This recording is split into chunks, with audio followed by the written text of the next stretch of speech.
This review does not contain any spoilers. DC Comics and Warner Brothers seem to be in a bit of a pickle with their superhero movies. In a bid to catch up to Marvel's Avengers superhero universe, it's not exactly an exaggeration to call DC's output rushed and underwhelming. I thought Man of Steel was pretty dull and dreary, masked as something dark and gritty, which was the trend during those years. Or at least what was supposed to separate DC superhero films from the whimsical and comedic Marvel ones. It was just boring really, and the follow-up, Batman vs Superman, was even worse, although the Batman segments were decent. Ironic, because the director of both films, Zack Snyder, isn't doing DC's next Batman film, and nor is Ben Affleck returning, who was good in what little he had to work with.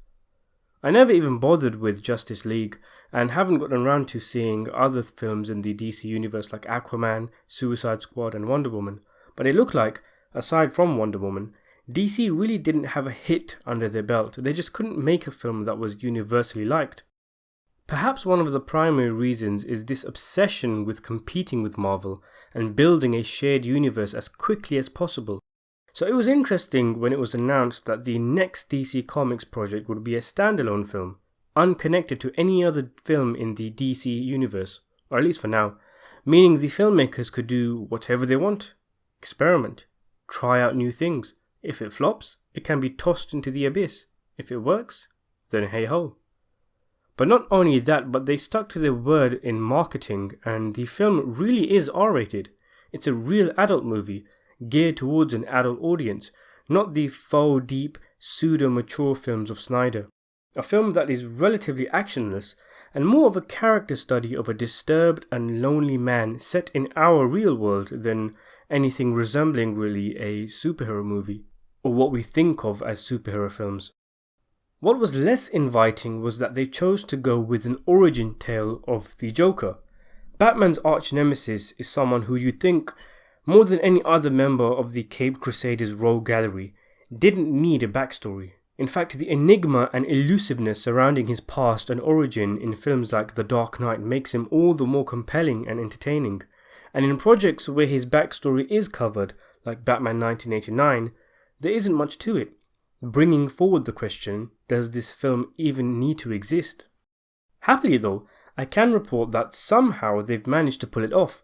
Director Todd Phillips, mainly known for his Hangover trilogy, has managed to craft a character study that feels deeply personal and troubling, a movie unlike any other superhero film I can think of.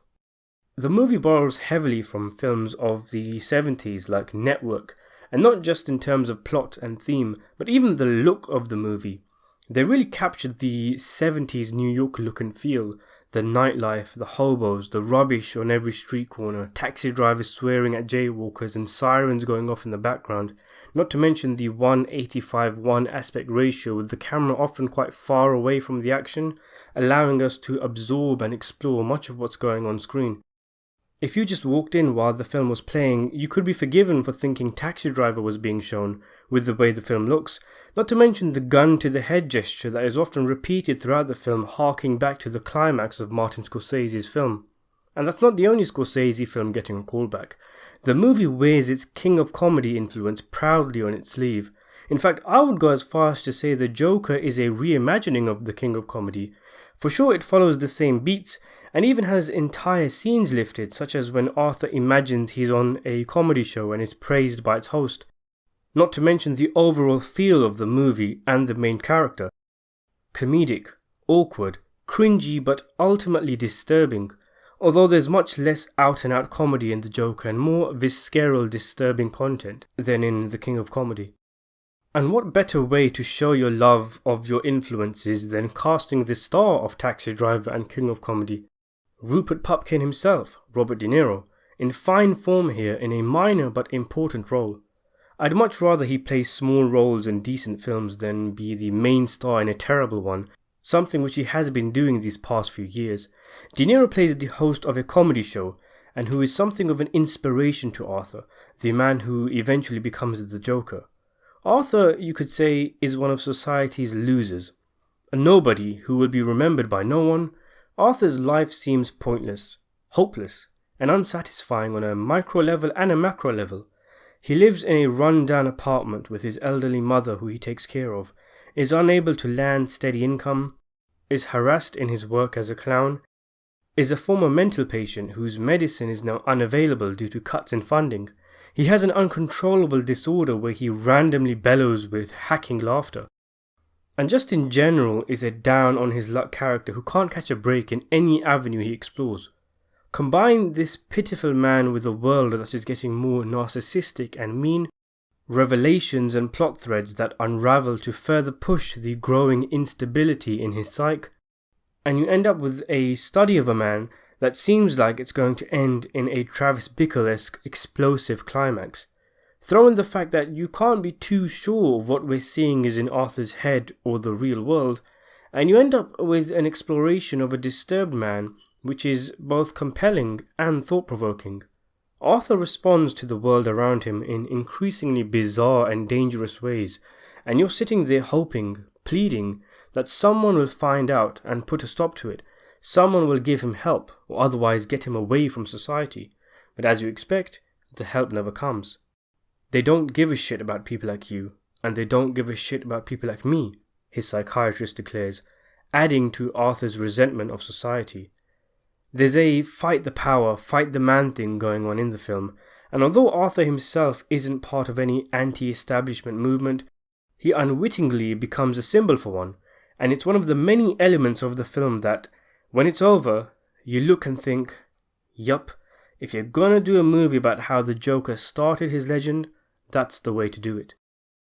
As well as being a solid standalone film, the movie isn't afraid to venture out into Batman territory, setting up plot threads for the future and giving us good reason for the Joker's obsession with the Waynes. In fact, Thomas Wayne, Batman's father, plays a big role in the film, as he is the big rich tycoon running for mayor who labels the lowest of the low in Gotham as undesirables who he can help clean up. For more reasons than one, he essentially becomes a symbol for everything Arthur has come to resent, and Arthur's decent feelings of wanting a change and sinister feelings of making a change become directed towards both him and the talk show comedy host played by De Niro. For Arthur, the movie is a string of unfortunate events that lead to his persona of the Joker taking over him. The entire movie, you could argue, is a bit of a callback to the Joker's theory in the comic called The Killing Joke, where he says something along the lines of, "Everyone's one bad day away from becoming crazy." If there is a weakness, I would say the script isn't the strongest. In fact, it's the strong performances and the exceptional directorial and editing work that carries the film, but the film is a little more chaotic than those that it aspires to be like. The King of Comedy, for example, was quite streamlined in its plot and themes. It's a case of, this is what happens, and what we're tackling is fame and celebrity obsession. Joker follows through with this, but towards the end it kind of throws all its cards on the table and tries to take stabs at many different things, including political correctness and social unrest and the class divide and many other things all at the same time. But it kind of jumps from, say, the Bernie Goetz subway shooting, the media frenzy that followed it, and then Occupy Wall Street, and then the Reagan-era defunding of mental health institutes. The film works best when it sticks to one or two things and explores them deeply. Sometimes it just kind of comes across as ticking a lot of boxes but not exploring things deeply enough. Also, one key thing I would change is when a relationship that Arthur has is shown to be imaginary. There was no need for flashbacks to show us this. The movie had already established that some things are in his head, and this obviously was. It insults the audience's intelligence and sets up expectations that false narratives later on in the film will also be exposed, which they aren't. Joaquin Phoenix was incredible in the titular role.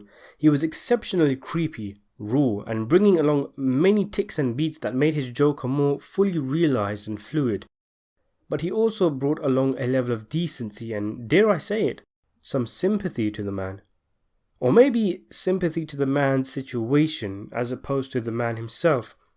At the very least, you see things from his point of view, which I'm sure is one of the primary points of the film.